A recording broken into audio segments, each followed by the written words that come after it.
Hey, what's going on? This is the Saturday Down South podcast presented to you by Texas Pete. I am Connor O'Gara. No Will today. He is traveling back from Europe. My goodness, we have so much to talk about on this Sunday morning. This sport, man, it just never ceases to amaze me. Again, recording this early Sunday morning, I stayed up for the Stoops-to-A&M drama that was the 3 hours that we had where it looked like Mark Stoops was going to become the next coach at Texas A&M, a move that was equal parts intriguing, head-scratching, whatever you want to call it, and then finding out at the 11th hour that this wasn't going to happen. Matt Jones was on top of that, and you always kind of you're sitting there wondering, like, all right, well, Matt Jones hasn't weighed in yet, and Billy Napier hadn't weighed in yet, so when those two heavy hitters in their respective spaces finally reported on this, you just that to me was telling that we were kind of waiting on pins and needles for those two. So as of right now, TBD on the A&M job. That is not going to Mark Stoops. I do believe that as of Saturday afternoon, early Saturday evening, really had a very realistic chance of happening based on everything that we had heard. I mean, even based on Stoops' tweet, looked like it was going to happen. And then for whatever reason, maybe it was difference in opinion among those A&M decision makers, or just Stoops really having some cold feet at the 11th hour, realizing this wasn't the job for him. It's not happening. And that's the ultimate end result. And also, we're not going to get as in depth with the coaching hires. Ross Dellinger reported that Mississippi State is expected to hire Jeff Levy. Nothing final on that as of this recording. So I think what I'll do is I'll save any actual hiring news for the midweek pod, just so I don't get cold taked, even though I will with how crazy things are moving after the last college football Saturday of the regular season. But you should go check out SaturdayDownSouth.com. Just shameless plug. I wrote about 1,000 words on Stoops-to-A&M last night that I had to wake up this morning, tweak it, and write about why it was such a weird move in the first place. So do me a favor, go bump up the numbers and check that one out. The old Michael Scott vasectomy, snip, snap, snip, snap. Maybe it's a little bit more reminiscent of when they were trying to shut down Scranton, and Michael and Dwight waited outside David Wallace's house and pretended like they actually did something. I don't know. But nonetheless, things are happening. Things are not happening. It's all entertaining. Let's start with actual football.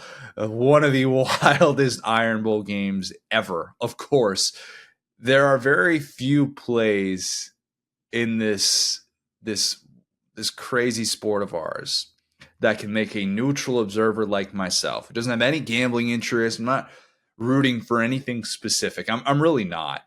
But there are very few things that can make a neutral observer leap out of their chair and, let's just say, make his wife and feeding baby become very aware that something is happening. And that was one of those plays. Jalen Milroe to Isaiah Bond, 4th and goal from the 31. The 31. Instant classic, instant Iron Bowl lore. That play will live in. The poise of Jalen Milroe was unbelievable. That was not a Hail Mary type play. It had a different feel to it for a variety of reasons. And I know Jalen Milroe afterwards, he says what you're supposed to. You fall back on training. That's what you do. You know what else Jalen Milroe didn't really do early in the season is fall back on that training. So I don't think it was by any means a given that the player that we saw in September, maybe even the player that we saw in early October, I don't think it was a given that he would throw an accurate pass in that moment, in that spot. And look, I get it. A lot has been made about the decision to rush to spy one. Why did Auburn do that? It's kind of the equivalent of why didn't Kentucky just guard Grant Hill on the inbounds play? And why did they let him have a baseball throw to Christian Laettner for that game when he shot in the Elite Eight? I get it. I do. I really do. If you rush 5 and Milroe somehow gets into the end zone because he makes 2 men miss in space, the 5-yard line or something like that, you get blasted for that too. I don't want to say it's a no-win situation for Ron Roberts when that happens. The DC is always going to get clowned. It's just inevitable. It's still 4th and 31. That's 4th and 31. You load the end zone, you spy. I'll give him a little bit of a pass. Obviously, we were gonna play the results no matter what.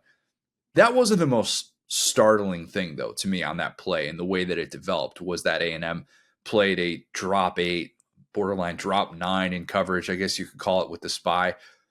The most startling thing was Isaiah Bond had single coverage. How in the world was he the only one, DJ James rather, how was he the only one in that spot where he was the only Auburn player who could have realistically disrupted that play? And that's your top corner.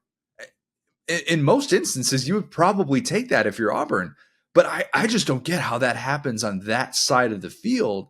It looked like DJ James thought that Bond was going back to the middle of the field and that he was about to try and make a move to keep the play alive, and Milroe was going to roll out maybe to his left, just as he had done previously in that very drive to try and make a play. But man, still, he was just a step late in reacting and just made one wrong step. DJ James makes one wrong step on that play, and that's not supposed to happen in that spot, obviously. But it's an incredible play by Isaiah Bond. Maybe he got away with a slight push-off. Auburn fans probably think he got away with a slight push-off. Bama fans probably think it's within the guidelines of the rules. You know how this works. But it's one of those plays that you just don't ever expect to happen in that spot. On either side of the ball. And Saban can say all he wants that Bama practices that play. I'd love to know how many times it worked out like that in practice. I really would. I can't imagine that number is particularly high, especially with those Bama corners with Terry and Arnold, with Kool-Aid McKinstry. DJ James, very qualified to be able to make a spot in that play. And I'm not saying that he deserves to be the GOAT in the negative sense for that, because there are obviously a lot of other instances that cost Auburn a chance to win what would have been just a monumental game. And I know officiating, horrible all around, absolutely terrible. The face mask epidemic with officials, it needs to end, because we're just going to have someone's head get ripped off entirely, and we're going to have a headless football player, and officials are going to be out there like, no, I didn't see it. I don't know what happened. That one early in the game was so bad, just so bad. And Gene Steratore has the gall to get on the broadcast and try and tell us that the officials aren't looking at the guy getting the helmet ripped off of his head. And say what you want about Gary. Last SEC on CBS regular season game for Gary. You're going to hear him again next week on the SEC championship call. But shout out to Gary for stepping in and interrupting Gene in that moment and saying, well, then what is he looking at? What do you mean he's not looking at that? Just horrible. The officiating was so bad all around. And I think Bama fans and Auburn fans have every reason to feel frustrated that a game of that magnitude was called that horribly. But whatever. I don't want to get into a diatribe and pretend this was all about officiating. It'll be remembered for Bama keeping its playoff hopes alive, even though ESPN win probability told us that there was a 0.1% chance. I'll say that a little bit tongue in cheek. ESPN, FPI, and analytics, just maybe sit out the rest of the college football season. Just sit out everything for the rest of the time. I got my brother texting me on Sunday morning saying, wait a minute, ESPN is telling me that Ohio State still has a 57% chance to make the playoff. What? No, not happening. ESPN, FPI is also saying that Ohio State is better than Michigan. So take that for what it is. It's the Iron Bowl. Normal metrics do not apply. This is the game of weird. And it just felt the more you watched of that game, and as Auburn stayed close and had a lead late, that something weird was going to happen. You just didn't know what it was going to look like and which side it was going to benefit. A few lost in the shuffle things that got us to that play. The muff punt with Coy Moore, 5 minutes left. If Auburn just receives the punt, just fair catches the punt and takes over, you're up 24-20. If you can squeeze out a field goal with a 3-minute drive, let's just be conservative. Or even if you could just take 3 minutes off the clock, which I think is realistic in that spot. Auburn had no desire to throw the football whatsoever. Peyton Thorne completed 5 passes all night. He completed 5 passes all night. And Auburn was running the football really, really well. So you would have felt if you're Auburn, like you could take some time off the clock, make Jalen Milroe go the entire length of the field to try and score a touchdown to tie this game and force overtime, maybe a la Bryce Young 2 years ago. Instead, though, Coy Moore loses his footing. The college football gods decide that it isn't Auburn's day, and Alabama fans are saying, for once, they decided that. Freeze apparently didn't realize that it was Coy Moore and not Keontae Scott, both wearing number 0. Even the official book, I looked at that. I was following along with that, had Keontae Scott on that punt return, and it was actually Coy Moore. Auburn confirmed that after the fact. Auburn beat reporters were trying to get to the bottom of that because it's a very pivotal moment. Credit the CBS broadcast crew for being on top of that it was indeed Coy Moore, and they had a million shots of him on the sideline with every single play, of course, to be expected. But think about this. After all that happens, Auburn still had an opportunity to get out of this. 3rd and 20 from the 29. Bama's down 4, so Bama needs a touchdown. Milroe takes off on that play, and Pritchett and Milroe have this huge collision a yard shy. And then Bama doesn't sneak on 4th and inches. Pitches to Roydell Williams, who's just been running so hard really the last few weeks, and is a guy that is going to need to be on that Georgia scouting report in the SEC championship. And he converts on 4th down. The trust that they put him in that spot. That's one of the reasons why Alabama had a chance to win this game. But 2nd and goal, the botched snap, 18-yard loss. Milroe falls on it. This is something that has plagued Bama all year, even going back to the Middle Tennessee game. Milroe's first miraculous play of this season was on a botched snap. And how Bama, a team of this regard that is competing for a playoff spot, continues to struggle with such an elementary issue like snapping the football. That part is baffling. Really, really baffling. And then on the very next play, Jalen Milroe crosses the line of scrimmage and he's throwing it past the line. You're thinking, there's no way this is happening. There's just no way. Bama is not built for this. This is finally going to come to an end. This run that Bama has been on post-Texas, the dreams will die at Jordan-Hare. And look, I never know what to expect with this game until the final clock hits 0. And they made about, 25 jokes about 1 second being put back on the clock. They did at the end of the first half. They kept making that one on the 10 years removed from the kick 6. Man, you just never know. You just never know.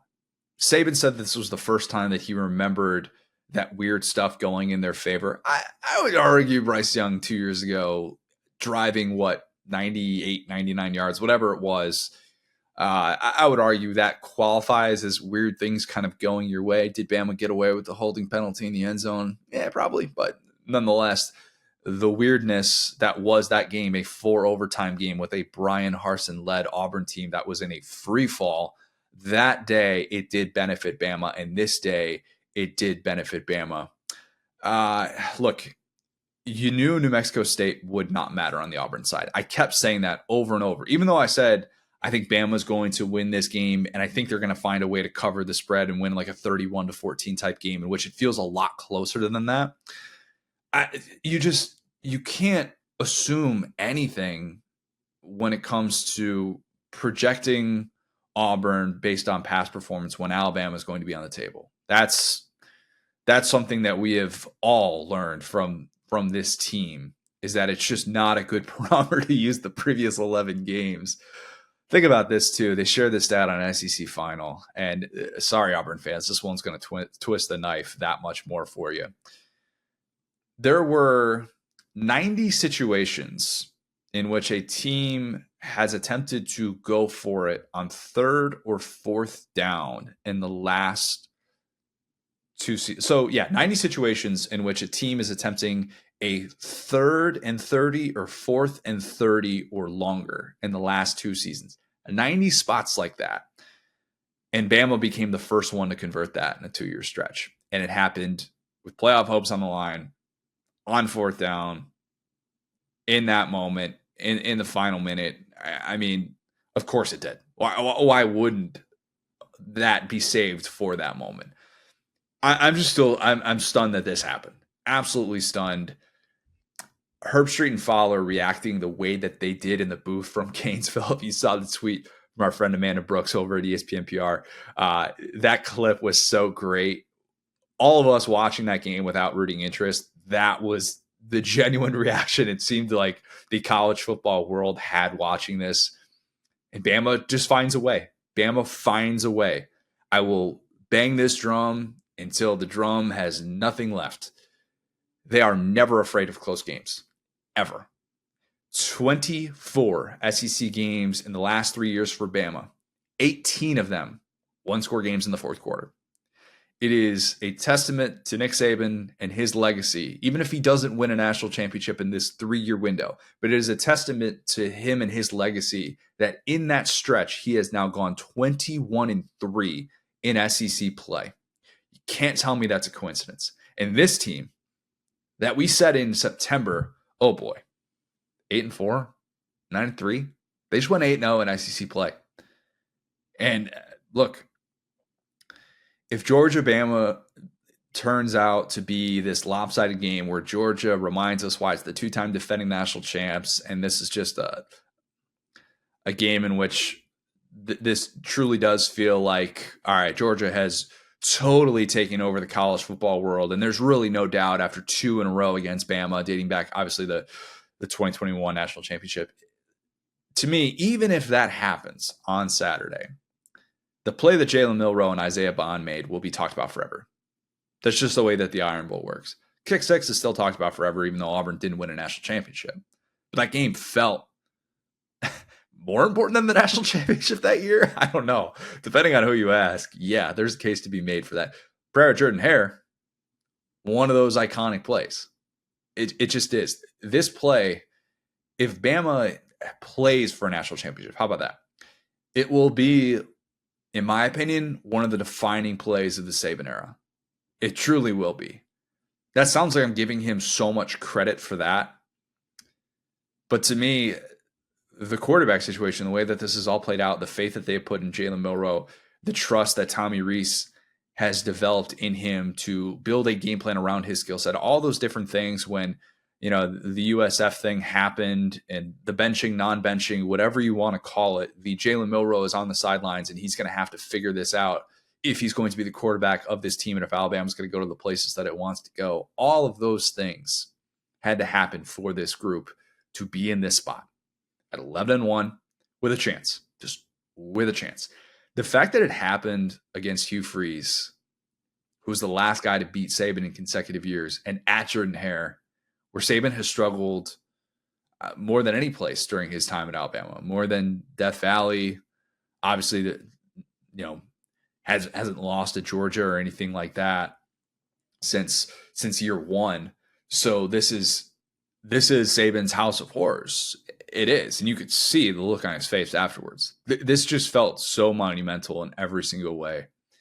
And even if Bama does lose to Georgia, are we really going to sit there and pretend like, yeah, this team just over the hill? I don't know. We'll wait and see the Milroe NFL draft decision, kind of see which guys are going to be coming back for this team and what they do in the portal. All those different things will shape our perception and the way that this season finishes. If they looked way overmatched against Georgia, of course, we're going to come to those conclusions. We will. But man, you can't make this stuff up. You just can't. So the question now is going to become, does Bama go into the SEC championship playing with house money? It should. It should. You should feel like you're on a free roll at this point. You really should. I know Kirby got over the Saban hump. Georgia runs this sport 29 in a row. Longest SEC winning streak ever. Ever. And I should say longest winning streak by an SEC team, not longest SEC winning streak. But you know what I'm saying. Trying to three-peat for the first time since the great Ed Whitseth. You get it. But what's going to make this Bama team die? That's what I keep wondering about. What is going to make this team die and eventually give up?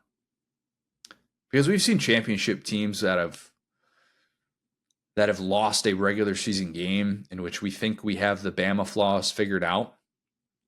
I think the 2021 Bama team is a good example of feeling like we know the flaws and the limitations and what could be the undoing.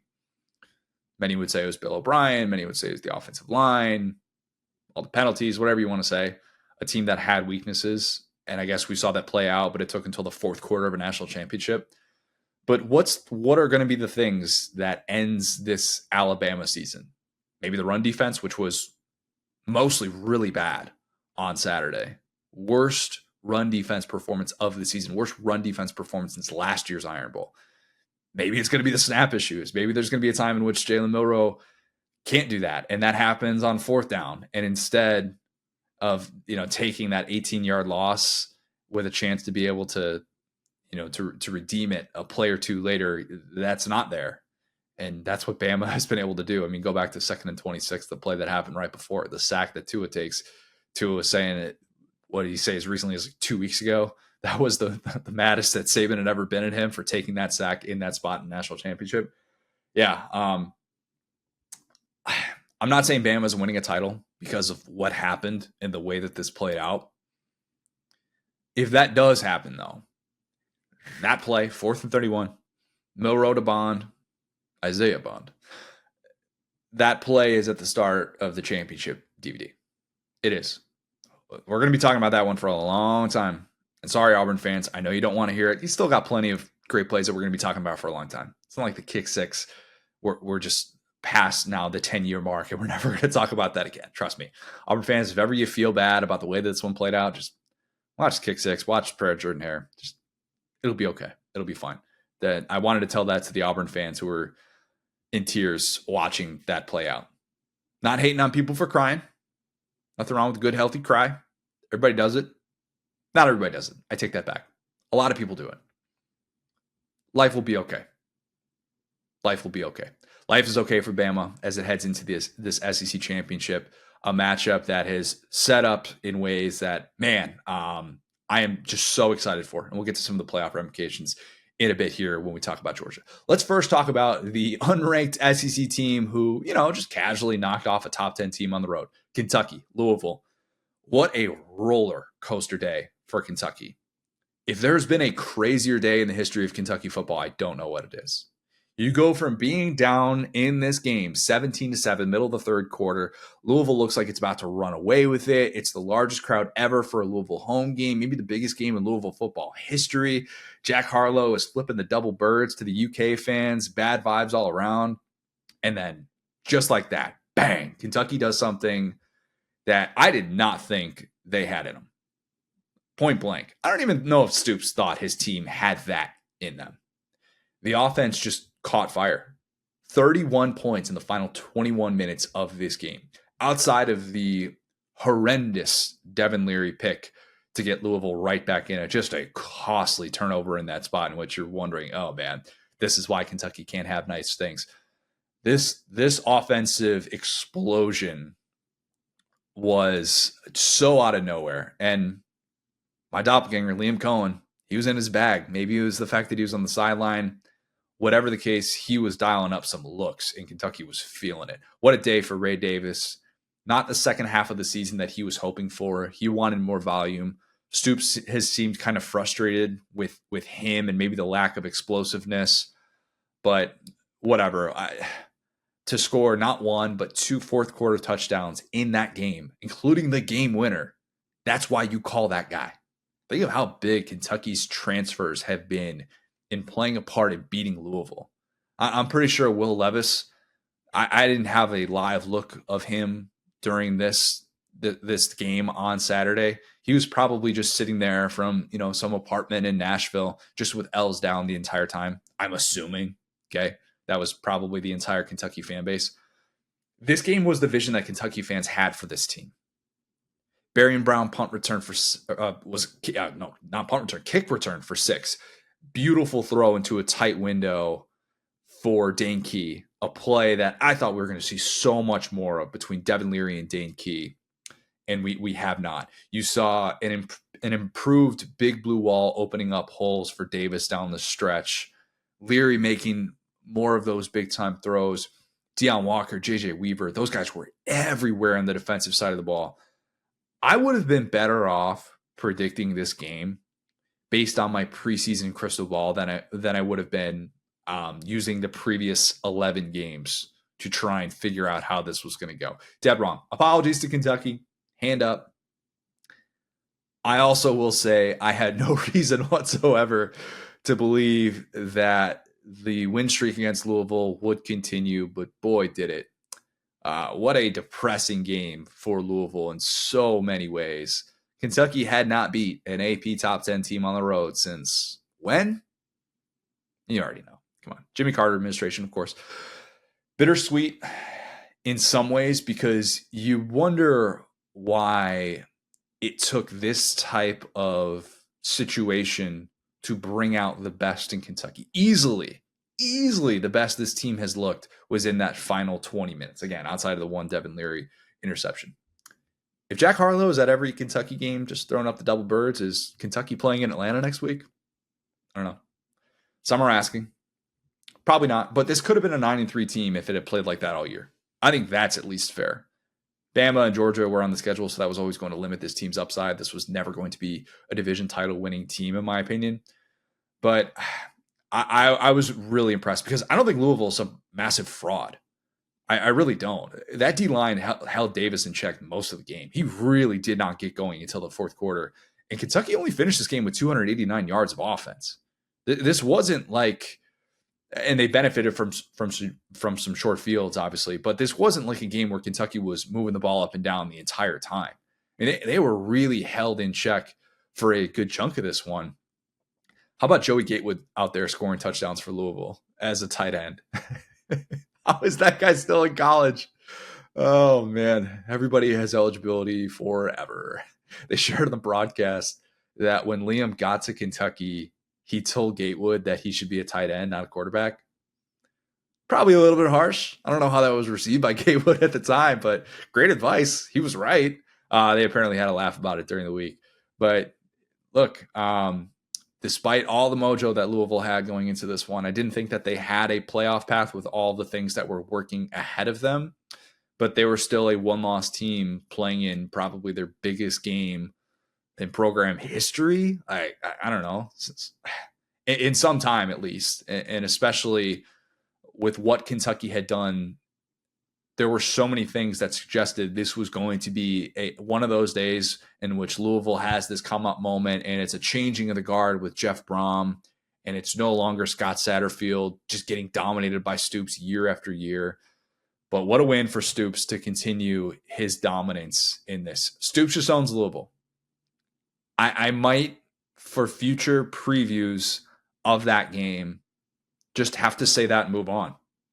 I don't know if there's any more insight that I should provide other than, oh yeah, Stoops owns Louisville. On to the next game. All right. And by the way, let me say one more thing on the Stoops-A&M thing. Let me just, while we're talking about Kentucky, let me say one more thing here. I don't think this was quite on the level of Greg Schiano, Tennessee. I don't. It would have been a weird hire. It would have been a weird hire had it actually gone through and these parties been able to cross the goal line. But I came back to the recruiting stuff. Stoops has only signed 2 high school recruits from the state of Texas during his entire 11 years at Kentucky. I mean, that is a job in which you think, okay, you might be able to recruit nationally. I think that's still not the easiest job in the world to recruit nationally to come to College Station, Texas. I'm not hating on College Station, Texas. I'm not doing that. I'm just saying there are certain places that can recruit nationally better than others. Money plays a part in that. I get it. Stoops would have had a ton of help in that regard, and that was probably the intrigue on his side. The pony up comments that did not age particularly well post-Georgia after you lose 5 games like that. I get it from Stoops' side and where that intrigue was. I think there was legitimate intrigue to not have to do whatever you can to finally get an indoor facility, to have to sit there after getting smashed and say, hey, you want better players? Let's pony up. I'm not hating on Kentucky fans at all for doing that. I'm just saying the intrigue. There's a reason why college football coaches are not at the same job for 20 years. There's just not. And if I'm recruiting negatively against Stoops If I'm in a recruiting battle with somebody with Kentucky, I'm pointing to that Stoops tweet, and I'm pointing to the part where he said right now this was not the fit for him to go to Texas A&M. And I'm saying it's only a matter of time. I now have changed my tune a bit, and I do think there is a world in which Stoops could leave for Kentucky. And it didn't happen with Florida. Didn't happen with Florida State a few years ago. I still go back to Florida State after I think I said on the Chuck Oliver show that Stoops had been offered the Florida State job, and I get a call from Florida State saying, no, he was actually never offered the job. This was only going to Mike Norvell. All right, sure. But this is one of those things in which, look, I think that there were understandable reactions from both parties on why this played out the way that it did, and the resistance from A&M fans are rooted in the fact that Stoops has had nothing but 3 loss seasons at Kentucky, a place where a 3-loss season is different than it is in college. In College Station, okay, it's not the same thing. So I'm not going to compare apples to oranges. I've done the Jimbo Stoops side by side. What Stoops has done at Kentucky compared to what Jimbo was doing at A&M. The fact that Stoops has been basically walking in step with Jimbo, maybe even better, to me shows you that this guy is a really good coach. I still think he's a really good coach, despite the fact that his approval rating has taken a hit this year. But if A&M fans think you're too good for Mark Stoops, I push back on that. You could think it would have been a weird fit, but to think you're too good for Mark Stoops, I do have a problem with that. You don't get to say that when you have not been to a conference championship game in the 21st century. Yes, you're paying all of that money. Yes, you're paying more than $100 million to be able to make this move, and I fully get it. And if A&M fans were underwhelmed at the thought of bringing on Mark Stoops was, part of the conversation, if that's why the reaction was so strong amongst fans, I understand it from that standpoint. But I don't know if there's anybody that's truly going to satisfy what they are looking for if that's going to be the reaction. So again, strange. I don't think they'll make a 30 for 30 in the 3 hours of Mark Stoops. They would have to do a minute-by-minute thing. I would watch it. I don't think they're going to make it, though. Look, I'll never forget the Stoops era at A&M. It was a memorable time. I might even make a fake plaque to commemorate it. Georgia Tech. Georgia wasn't in need of style points, and they didn't really get any on Saturday night. All it had to do, though, was just beat Georgia Tech. Had to do so without the likes of Brock Bowers, Ladd McConkey, Robert Thomas, all of whom they would like to be able to have in the ICC championship. We do not take Kirby Smart injury reports as gospel, so just wait and see who's out on the field. That's what Seth Emerson and these beat reporters and Ratty, that's what these guys seem to do all the time. Just wait and see who's on the field and wait and see how that plays out. Don't take Kirby's word for it. Credit Tech for not fading, even though I didn't really think Georgia Tech had much of a chance to stop the run. That Georgia offensive line was dominant in that game.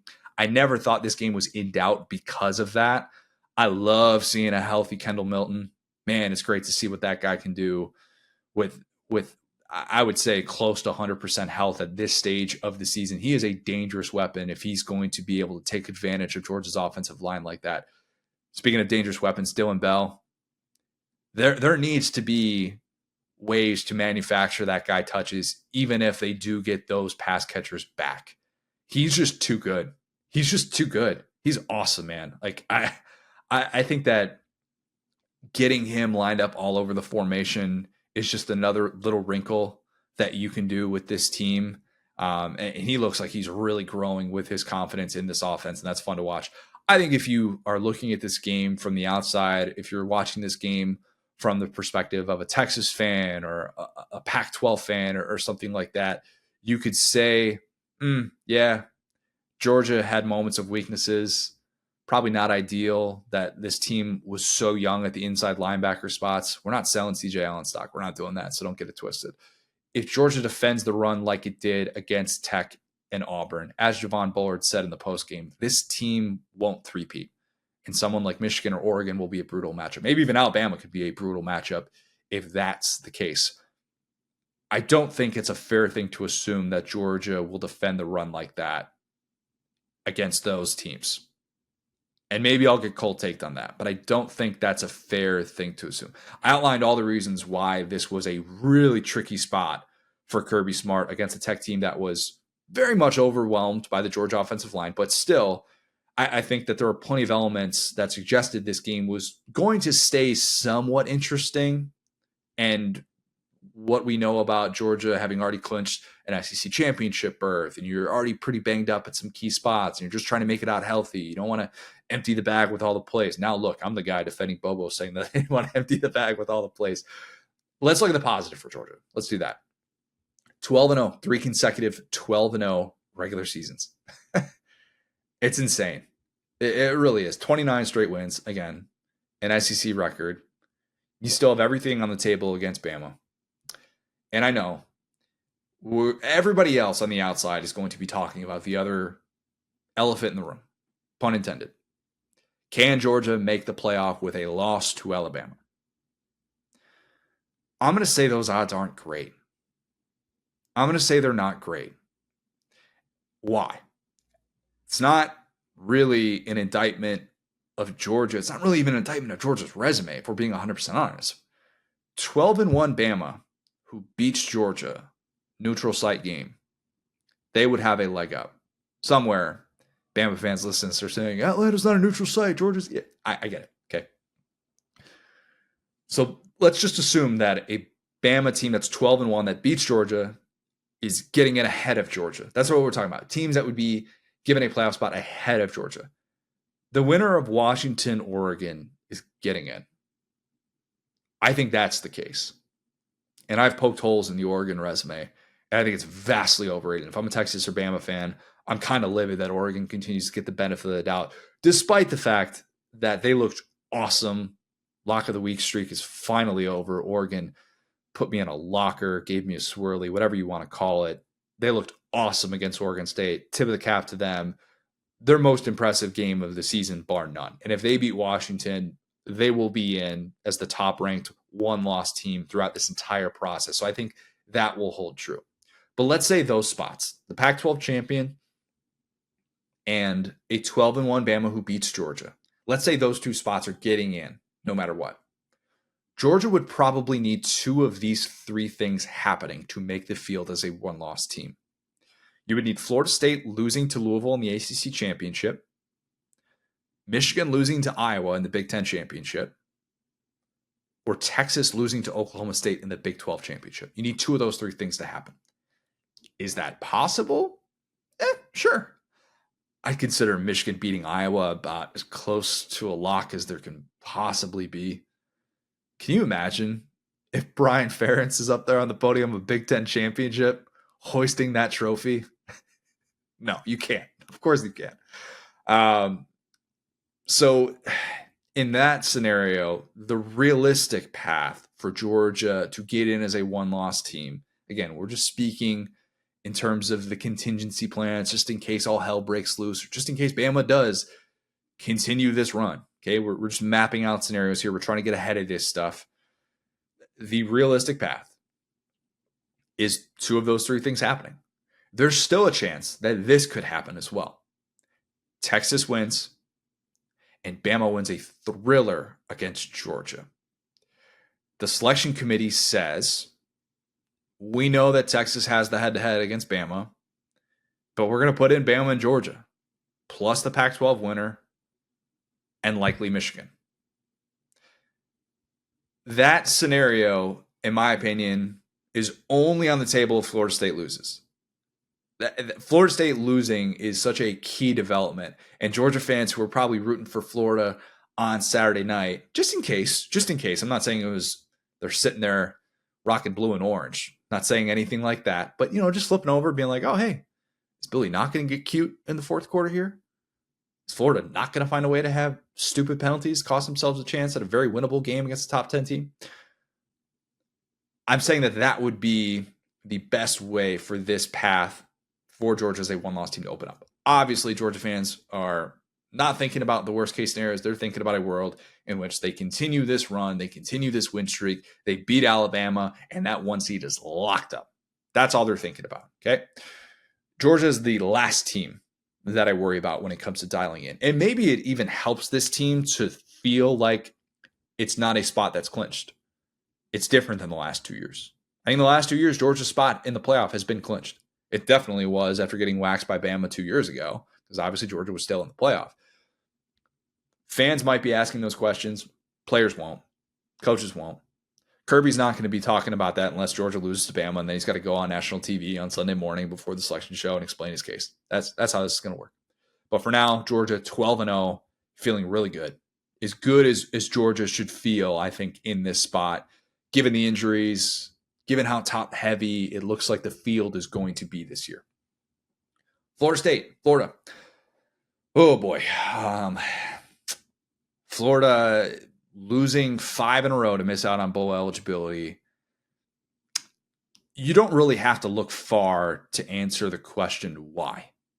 Why did this team that it looked like it had turned the corner against South Carolina have this season, have this year that just totally was derailed? I went from talking about Florida controlling its own path in the East in that game against Georgia to missing a bowl game. These things don't happen. They're not supposed to happen. You're not supposed to be sitting here at the end of year 2 looking that undisciplined. What do I mean by undisciplined? Florida had a spitting penalty. Let that sink in. Florida had a spitting penalty. Do you know how hard it is to get penalized for spitting? Do you know how unbelievably dumb you have to be to say, oh, you know what? I'm going to fire away. I don't care that there's an official within arm's reach. For an official to be that close in that moment, for it to not register, maybe I shouldn't spit in this guy's face. And I know, in the heat of passion, look, things happen. Heat of battle. I shouldn't say the heat of passion. That's a different thing. We don't have to talk about that today. To get penalized in that spot for that play, that just tells you everything you need to know. Or if that doesn't, you're like, you know what? Guys losing their cool. Happens. People in this game punch people wearing helmets just because their emotions get the best of them. Okay, whatever. Florida had 2 players that should have been called for targeting on a QB sneak that was short on 3rd and 14. A sliding quarterback on 3rd and 14, well short of the line to gain, and not 1 but 2 Florida players went straight to the noggin. Not on purpose, I realize that, but still, that play tells you everything about the year that's been for Florida. I don't know how Tate Rodemaker came back into the game. I don't know how Jackson Dart came back into that game either. Some very quick concussion tests are going on that I'm sure we're going to get a look from people behind the scenes to be like, what are you guys doing again? That was surprising, but whatever. I don't need to go off about that. Florida coming out to a 12-0 lead that it could not hold at home. To me, that is so frustrating on so many levels when it looked like Florida State's offense was just going backwards. I mean, they literally were on that safety, a safety in which Rodemaker gets tackled by 4 different Florida players. Florida State didn't have a play in Florida territory until 2 minutes left in the first half. And Florida lost that game. They lost that game. Not going for it on 4th and 1, failing to protect Max Brown, a backup quarterback, settling for long field goals. Awful game for Billy Napier in every way. I feel like I've defended that guy more times than not. He is becoming so tough to defend. Even Florida fans, I think, are saying to themselves, how is this bad? And I get it. Look, injuries didn't help. Trevor Etienne goes down. Montrell Johnson was still darn good for most of this game. Florida got away from the run a bit down the stretch. You lose a few defenders as well. But you start asking Max Brown to throw the ball. And Herbie said on the broadcast, you don't want him in obvious passing situations. I get it. He's a young dual threat quarterback. He's not really built for a 3rd and 12. I talked about that with Graham Mertz. And I also get it. It's his first career start. That's still a problem if you're saying that late in a game like this and there's just no rhythm whatsoever in the passing game, no identity. How does Ricky Pearsall not get a first half touch? How do you, as an offensive play caller, Billy Napier, not call a pop pass for that guy after what he did last week against Mizzou on a running play? How at some point do you not say, Ricky hasn't touched the ball. Our best player hasn't touched the ball. This is why you hire an offensive play caller. I'm a broken record. You've heard me say this. Florida fans, you know it. You saw this play out. This is why you cannot be the head coach calling plays in that spot. You don't have the awareness. You have had 2 years now. Okay? You have had 2 years. In the last game of your second season, you had your best player not getting a touch for the entire first half. Maybe that's the good news for Florida fans, though. Maybe that's the silver lining that Billy finally saw, that his plan is not working. If Florida wins this game 21-17, it's a Toby Keith game for Billy. Look, even though it's against a backup quarterback, Billy is convinced that his offense is working. He doubles down by not hiring an offensive play caller. If he does not bring in someone, he is digging his own grave. He just is. He has to take a CEO role because his team has so many issues that come back to the head coach. And meanwhile, all you got to do is look across the sideline and see a team that does not panic. A team that is so much better coached. Florida State is. Way better coached. Trey Benson is kind of the perfect embodiment of Florida State this year. So patient with his runs, always looking for that opportunity, never freaking out or just bouncing it out to the sideline because there's nothing there or something like that, giving up on the play. That's kind of Florida State this year. It just kind of is. They have not won 18 games in a row by accident. And as much as I love Jordan Travis, one of my favorite players in all of college football, he really was this year. It's not just him. It's not. It's really not. It's having a game record like Jared Verse who can take over. It's having a coach who trusts a quarterback and develops him and lets him rip it downfield, even when there's nothing doing in the first half. It's having discipline to not give yards away. Mark Long had this stat, who writes for the AP and covers all things Florida. Florida had 50 penalty yards in the fourth quarter. That was more total than their total yards of offense in the entire second half. How? How? Don't just say that's the injuries. It's not. Florida bookended the season with wildly undisciplined performances by better coach teams. Kyle Whittingham, Mike Norvell, better coaches than Billy Napier. No question. Billy Napier failed this year. He failed. He really did. I don't know what his self-eval is going to be for his job performance. I don't know what that's going to look like if he sits down with an end-of-year meeting with Scott Strickland and they hash out what worked, what didn't work. He failed. He failed. He gets an F. He will now be on the every hot seat list this entire long off season of the sport, where an 8-month off season can shape perception so much. And you have just made things more difficult for yourself on the recruiting trail because everybody's going to want to ask, what kind of faith do you have? What kind of faith do you have from your AD? What kind of faith do you have from the donors? How are you going to tell us that you are going to be here for the long haul and that we're not going to be scrambling at the last minute to try and find a place because you got fired in November? And you're going to have maybe the most difficult schedule in all of college football. If it sounds like I'm frustrated, it's because I am. I'm frustrated because there are pieces there for this team to have taken that next step, to have had that 8-4 season, to have not shot themselves in the foot. And I know, like, there's youth and mistakes sometimes come with youth, especially when you are so youth dependent. I get that, but it ain't all youth. So much of this is coaching. So much of this is having players who are undisciplined or are not prepared for that spotlight, a spotlight that scrutinizes you in a way that few programs do. And you know what? As it should. As it should. Okay?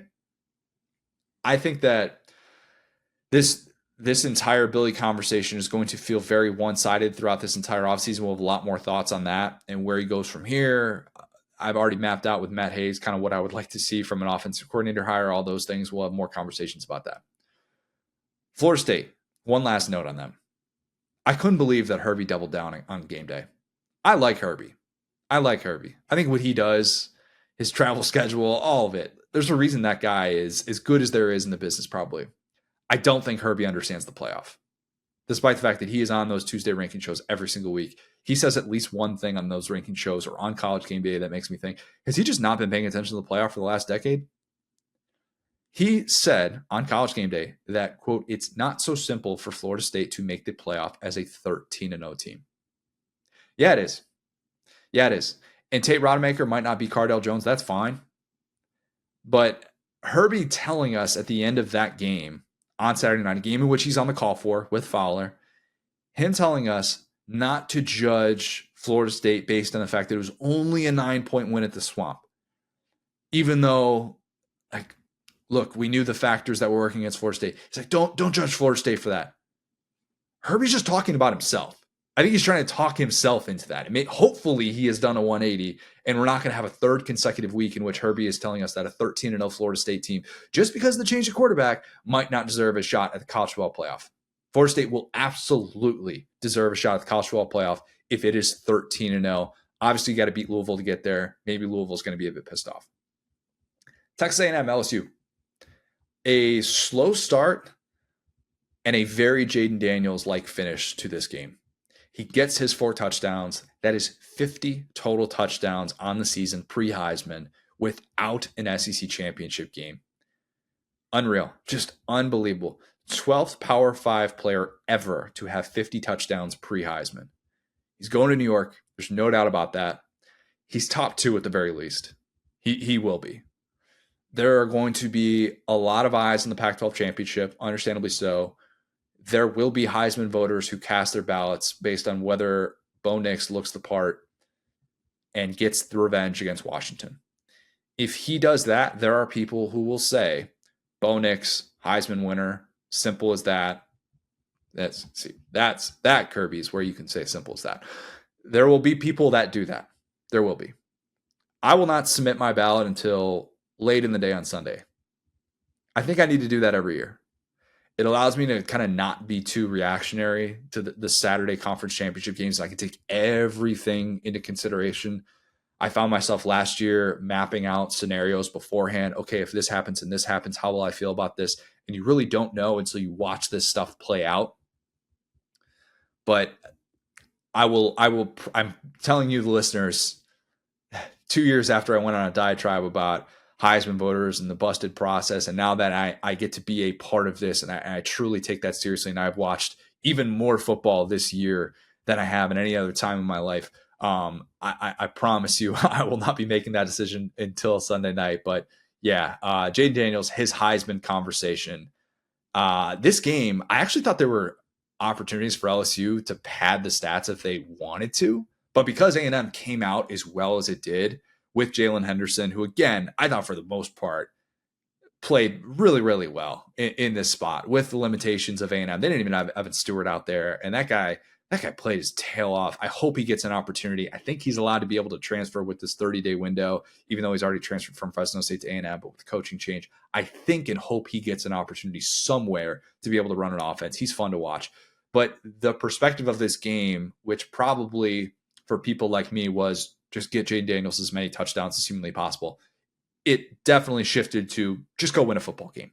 Just don't lose to this A&M team with an interim coach. Elijah Robinson, also someone that needs to get an opportunity somewhere. This was different for LSU than the Florida or the Georgia State game. To nobody's surprise, though, Jayden Daniels found a way. Imagine that. The touchdowns to Brian Thomas and Malik Neighbors, I've run out of ways to describe this. And if you've been listening to this show, you know that I haven't been saying week after week that this is 2019 all over again. I hold that year and that LSU team in such high regard that I think it's disrespectful to use that to default to that in spots. But I will say I'm amazed how similar it feels at times. It just on the offensive side of the ball. Not talking about the LSU defense, but on the offensive side of the ball, you have a quarterback that's just in total control.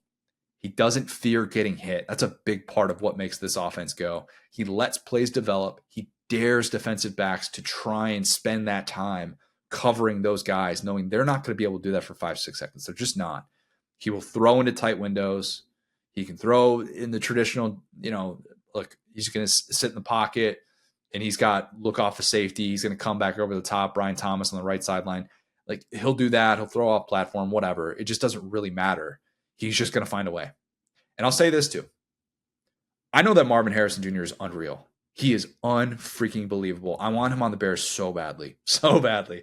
I want him, I think, as much for my team as any non-quarterback in the last 10 to 15 years.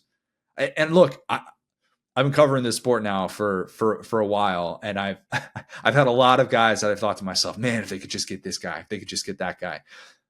Marvin Harrison is becoming number one on that list for me. The plays that he makes, he is already that good. And I watched that Ohio State Michigan game in awe of the things that he is doing. It's incredible. It really is. But if we're being honest, Blake Neighbors has had the better year. He has had the better year. He hit the century mark in 9 of 12 games. He hasn't been held under 120 receiving yards since mid-October. Among SEC teams, Auburn is the only team that held him below the century mark. It's insane. It's truly insane. And as it relates to the Blitnikoff, to me, I think Neighbors has to be the guy, even though we're not talking like if we're talking about who is the better pro prospect. I get all of those things. And I get that Harrison is playing in a different system, and ironically enough, it's LSU that has the more favorable surroundings at receiver than Ohio State, the better receiver room, which was not something that I expected coming into the season.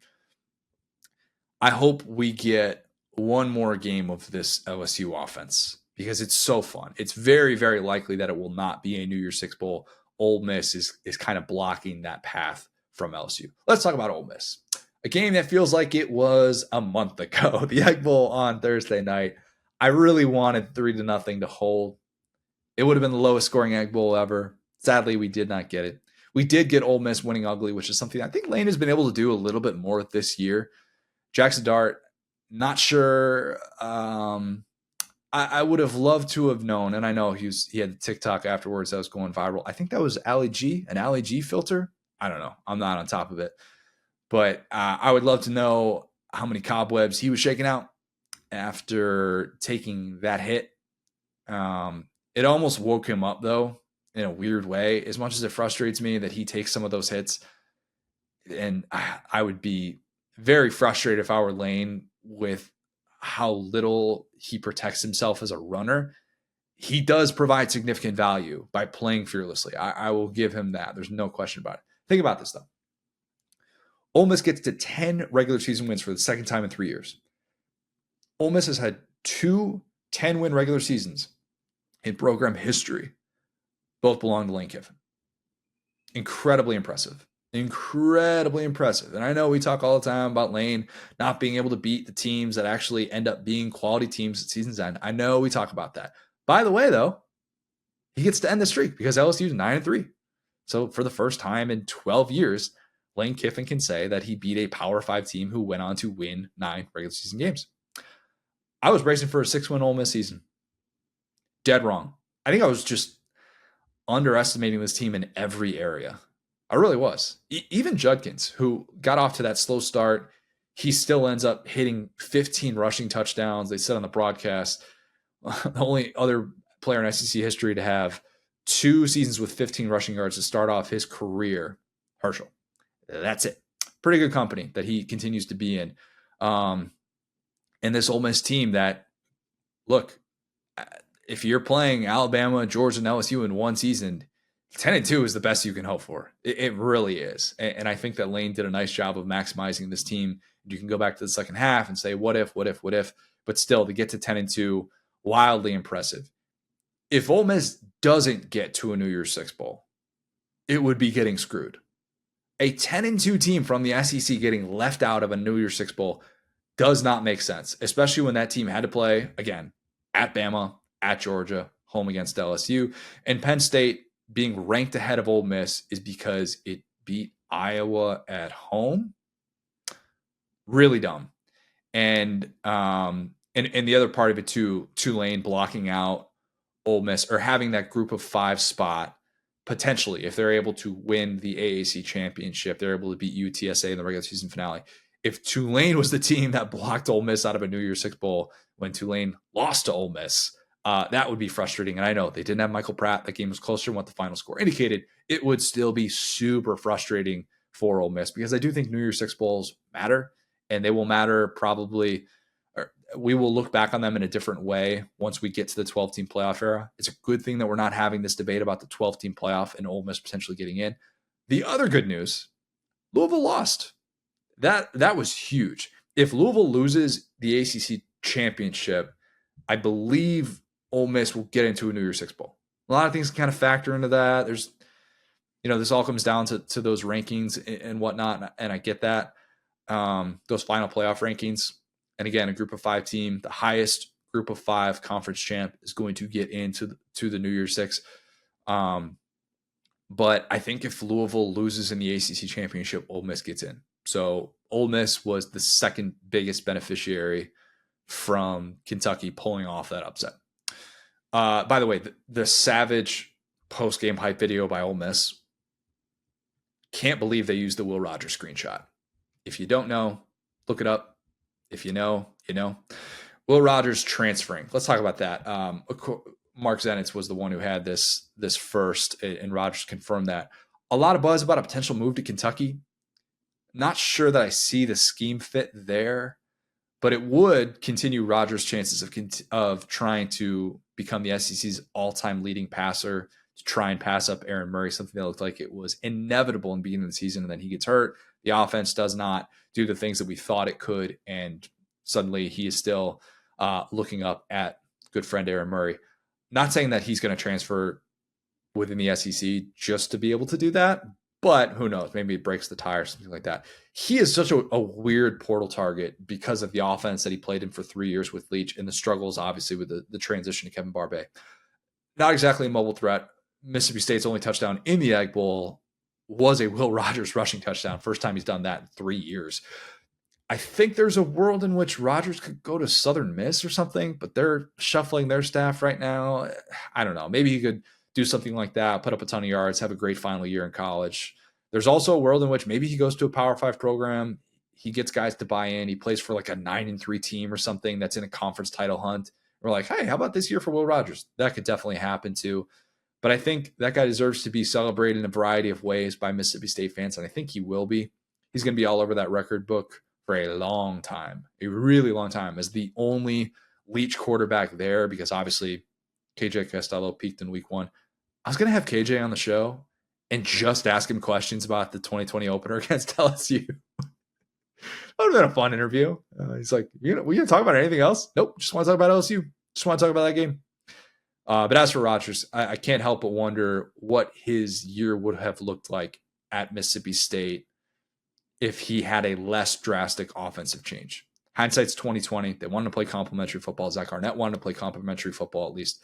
And that offense did not complement anyone or anything. And now Rogers is looking for a new home. Clemson, South Carolina. The worst possible way for South Carolina to start this game was what happened. Swing pass, second play from scrimmage, dropped, ruled a fumble. South Carolina players didn't really seem to know that it was ruled a fumble, and Clemson's taking it back the other way. I love how defensive players, they can watch a pass that a quarterback throws behind the line of scrimmage, but it's on some sort of deep drop. It's on like a screen pass or something, and it's very obviously a forward pass, and the running back drops it or something, and then the defender picks it up and runs away with it. I'm like, can we stop doing this? You guys know it's a forward pass. And if you don't, and you think that every pass behind the line of scrimmage is a backwards pass, then I don't know. There's no solution for that. But this was an instance in which, yeah, it was good for Clemson that it thought the play was alive, because it very much was. I thought that was a really tough early development. Obviously, the game wasn't decided by that, but Clemson on its heels would have been a much better sight for South Carolina. They have kind of seemed like a team that has panicked in those tight spots, especially on the road. Feels like we've seen some questionable decisions from Cade Klubnik in crunch time moments, and we really didn't get that because they were able to hold on to that 2-score lead. We instead got an all too familiar occurrence. Spencer Rattler fighting for his life, trying to make a play and not really being able to find much space. And the improved Clemson defense shut him down. Clemson deserved to win that game. There was no Williams-Brice magic. There will be no South Carolina bowl game. I would assume Spencer Rattler is off to the NFL. I think it was Brad Crawford who had that. It was Brad. Brad had the stat that Rattler was sacked once every 10.9 pass attempts during his 2 seasons at South Carolina. Started every game in 2 seasons at South Carolina, by the way. I think he's especially grateful for South Carolina that they gave him the chance to write a new chapter in his story. I think he had other Power 5 suitors. I don't know that all of them would have been fully on board for everything that came with it, with the criticism, with when he gets off to a start like he did in those first 2 months, the first 2 months that he had last season. And there are a lot of places that would have said, let's bail. And South Carolina didn't bail on that guy, and he didn't bail on South Carolina. So anybody that's writing that, to me, that they're not looking at this situation with clear eyes. They're probably looking at this after having just watched QB1 or something like that. I think that it's still okay to say that South Carolina let him down in some ways. The fact that they just could not get better help up front is a bummer. It really is. Because that guy, if he had had an offensive line that was just average, I think he could have done even bigger and better things, because so much of what we criticized him for, the lazy mechanics, the leadership, that was just not an issue by the end of this season. And really, I think even at the start of this season, I wasn't finding myself worried about that with him. And he has checked a lot of those boxes. I think he's helped himself to the point where I would take that guy as a mid-round NFL draft pick. Absolutely. Absolutely. I don't think he's going to be one of the first 5 quarterbacks off the board. I do think that there is a market for him. And yeah, he'll be in a spot very likely where he's going to have to hold a clipboard. And, you just never know kind of the mindset, how he's going to embrace that opportunity. But does that guy have skills that translate to the NFL? Yes. I don't think he's maybe going to be compared to a Felipe Franks. And to me, that's not fair. I don't think that's fair, just because I think Rattler was a more defined player by the end of his career, and I give him more credit. And the things that he learned with Dowell Loggins, I think that will be more valuable. But I like the player that he became. I do. I really do. And it's kind of a bummer that this season ended up being just a dud, a 5-7 year. It's a bummer that Xavier Legette had the second best season ever for a Gamecock receiver, second to Ole Alshon Jeffrey, 2010. And he's not going to be playing in the postseason. I would assume that is a guy who is going to be coming off NFL draft boards earlier rather than later. And now for South Carolina, the page kind of turns to next year, and the question will be asked. It will be asked, and he knows it's coming. Shane Beamer, hot seat. 5-7 year 3. It's kind of an automatic in the SEC that you're going to be on the hot seat in year 4. Just is. No matter who you are. When you talk about in the offseason, getting down to business, that was the mantra, right? It was almost like the approach from the South Carolina side these first 2 years are, hey, we're going to have some fun with this. We're going to do the marketing stuff. We're going to do the Full House spoof. We're going to do the Office spoof. We're going to have fun with this because we're trying to show this is a fun place to come play football. We want to be able to recruit the portal. We want to be able to recruit the high school recruiting trail. All those things are great. And I applaud South Carolina for doing those things and being willing to lean into that. We can get into the whole, culture versus climate debate, whatever. That's fine. I don't think there was anything wrong for doing that. But when you have that mantra of, okay, we're getting down to business. You got the Sopranos themed intro before SEC Media Days. And now is the time that you're going to take this next step in year 3. And you go 5-7. It's tough. That's tough. That's a tough pill to swallow. And I say that even though I think the Dowell Loggins hire worked. And I think that it bodes well for South Carolina's offense moving forward when they move on to Lenore Sellers and Juice Wells, who said he was coming back. I think that there are going to be some pieces that are favorable. TBD on the Clayton White defensive coordinator decision. But I think South Carolina needs to embrace the portal even more. I really do. I think they need help on the offensive line. They cannot be so thin in so many areas. They need depth. They really do. It's great that your converted quarterbacks are that selfless and they're doing whatever they can to help the team. And I'll always praise what Joyner, what Doty have done. It's not a good look to have your converted quarterbacks playing such significant roles. It's not the way that Beamer drew it up. I wonder if they'll go out and get some more skilled players in the portal because Juice worked. Mario Anderson worked. You've shown that you can do this. Trey Knox, I think Trey Knox was about what I expected him to be. But South Carolina needs depth. It needs to get better up front or else the new SEC is going to swallow South Carolina whole, and this will be 4 years and out for Shane Beamer in Columbia. Mizzou, Arkansas. Speaking of games that feel like they were about a month ago, and speaking of getting swallowed whole, Mizzou did that to Arkansas. And look, does this game turn out differently if KJ is upright for 60 minutes? In hindsight, I'm kind of glad that he didn't have 60 minutes of that game. I'm glad that he didn't come back in after getting his knee twisted, whatever that play was. Of course, it was on a big run. Kind of amazed that it didn't happen to him earlier in the year on one of those several sacks taken, but brutal development. Arkansas's home slate against real competition, probably worse than Vandy's. Probably worse. You beat an FCS opponent. Congratulations. You struggled with a slow start against Kent State. Then you blew 2 double-digit leads against BYU. You lost that game. You go 5 weeks without a home game because that's what the scheduling gods dictated for you. Consider it a way that, the SEC hates Arkansas. I know. Shout out John Neighbors. But then you come back, the Mississippi State loss, fire Dan Enos. Fans are excited. They're buying back in. Maybe we can go to a bowl game after you beat Florida. You keep those hopes alive. And then getting smoked by Auburn to be down 21-0 in the middle of the first quarter. And the FIU thing, all right, sure. But Mizzou, your borderline rivalry. The one that when the schedule comes out every year, I bet Arkansas fans, at least 90% of them, count Mizzou as a win, no matter where that game is played. I bet they count that as a win. 90%. I might even be too low on that. They went up 41-0. 41-0. Arkansas is bad this year. It's a bad football team. Couldn't even win the fight on the field. Drink seemed pretty upset with Arkansas showing, as he said, showing up to fight, and his team showed up to win.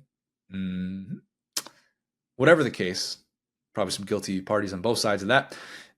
Mizzou is playing in a New Year's Six Bowl unofficially. They will be playing in a New Year's Six Bowl. They did so because that defense, even a bit banged up at linebacker, they made life hell on that offense. And also, Cody Schrader exists. 27 carries, 217 yards. The guy is unfreaking believable.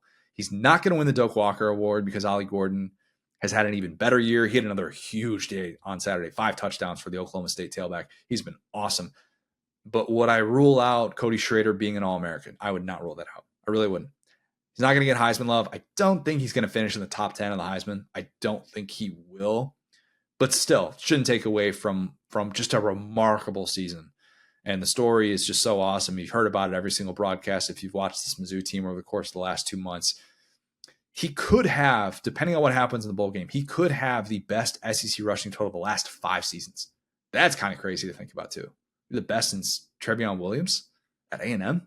Yeah, crazy. Not too shabby. Mizzou could finish as a top 6 team if it wins the bowl game. And obviously, like some things, conference championship weekend can happen. Who knows the way the New Year's Six plays out. But a top 6 finish for Mizzou, I think, is on the table. The drink extension, it's coming. $9 million club. He's going to join it. Just wait for it. It's happening. All right, let's end with Vandy in Tennessee before we get to some Yarna. Don't need to spend a whole lot of time on this one. I'll be honest, I was a little bit more glued to the Iron Bowl than this one. Joe Milton was brilliant in this one. Great senior day. Glad that he got to have that moment in front of the Tennessee fans for the final time after an adventurous 3 years that he has had there. But cool to see him kind of go out like that. Clark Lee, I think, lost his mind at one point. When those fights were breaking out, I have never seen Clark Lee lose his cool like that, ever. Saw more rivalry week fights this year than any in recent memory. I wasn't tracking those quite, but unofficially, man, it felt like every single game I'm watching. Lauren and I always say to each other when a fight breaks out during a game or something like that, it's like chippy, getting chippy. That was every game we were watching. Tennessee finally got the explosive passing game, the explosive passing plays going. The good thing for Tennessee was that even though this was too little too late to salvage the season that you thought you could have, doing that in this game allowed us to be able to see a more full dose of Nico. First SEC action for him. Fans got excited, 12 pass attempts. He wasn't just out there to hand the football off. They actually ran offense, which was fun to see. Love to see him start the bowl game. I don't think that's going to happen. Heupel's just been so loyal to Milton, so I wouldn't bank on that. Tennessee bowl game, I would imagine, is going to be in Orlando. in the event that the Citrus Bowl says, you know what, LSU, we had you last year. Let's kind of shake things up. But who knows? I don't know. When you're 8-4, I don't think that's really going to make or break plans. I would assume that Tennessee is going to be coming to the Sunshine State for a bowl game. And hey, Tennessee is going to stay in the top 25 in that playoff poll. Maybe help Georgia's one-loss resume. I don't know. Whatever Georgia can take at this point, I think it would like to get, as much as they would like to deny that and just pretend like 13-0 is the only possible world in which it will be living in. But yeah, Tennessee, I would expect to still be in that playoff top 25 after just a very, very dominant win against a Vandy team that lost 10 in a row to end the regular season. Candace Lee had those conversations coming out, vote of confidence for Clark Lee. Not great. I'll be interested to see how many SEC coaches are going to start the year on the hot seat. That's what I was trying to figure out. As I argued coming into this year that it was a lot less than people thought because of the buyouts.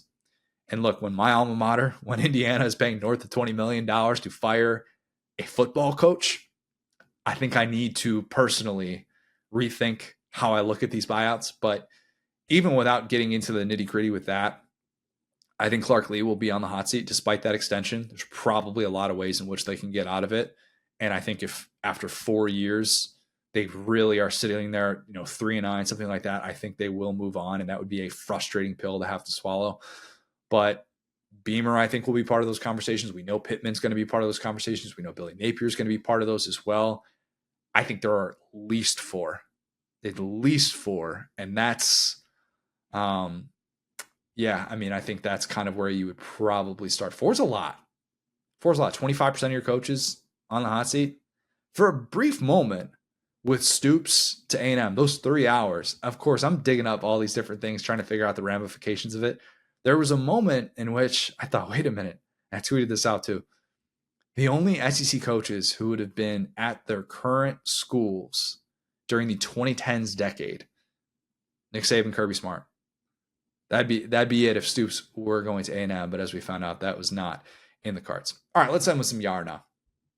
Ohio State will be ranked ahead of Bama in the playoff poll Tuesday night. Ohio State will be. I think they will be, and I think Bama fans will have a reason to feel frustrated with that. But I think Ohio State will be at that 6th spot, and they will basically say, Texas, Bama, you're still going to be locked in at 7 or 8, because I think Oregon, Ohio State's not going to be the top-ranked one-loss team. I think Oregon will be. And I think the way that they'll play out, the way that they've set that up in the past is, well, the incentive. You have to win your conference championship to move up ahead of Team X. With Ohio State being idle, obviously Bama and Texas would have the chance to improve their resume, and Ohio State obviously does not. So my initial guess is that Ohio State would be at 6, despite the fact that I think Texas and Bama have better resumes than what they've been given credit for to this point. And I think the selection committee has kind of just been a little bit lazy in examining those. And I do like that they haven't been super reactionary all the time, but I think that there are ways that they could be looking at these one-loss teams that would be a little bit more critical instead of just saying, oh, status quo. It's pretty crazy that the top 8, it's still going to be in the 5th playoff poll heading into conference championship weekend. Nobody will have left the top 8 because I think Ohio State is going to be at that 6th spot. I don't think they're going to fall all the way out to 9. I don't think that'll happen. So, yeah, Bama fans will be frustrated. Who knows? Maybe that's what Bama fans want. Get a little bit of extra motivation going into that ICC championship. Not that they should need it. Yeah or nah, Michigan will be number 1. I'm going to say nah.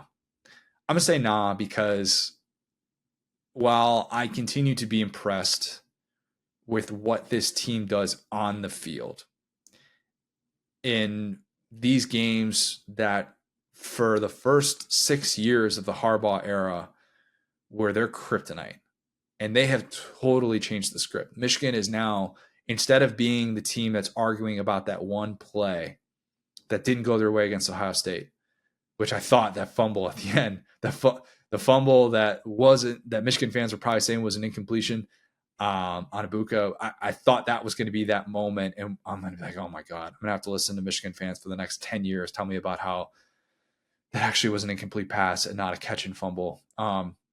But instead, Michigan just wins these games. They just win these games now. And Connor Stallions or not, they're winning these games. So I don't think Michigan will get moved up to that number 1 spot. I think Michigan will stay. Will go to what Ohio State was at. I think they'll be at 2, but I think that makes probably more sense. And if you want to say, well, Georgia only beat Georgia Tech by this amount of points, it's like, all right, Georgia still has the better resume than Michigan. I would still give Georgia the benefit of the doubt in that regard. Yeah or no, Michael Penix's Heisman hopes are over. I think they are. I actually think I'm going to say yeah. I'm going to say yeah on that one. Maybe I'll get cold take. Maybe he'll look awesome in the Pac-12 championship, and voters will have this realization that, oh my God, this guy beat Bo Nix twice. We should have been talking about it more.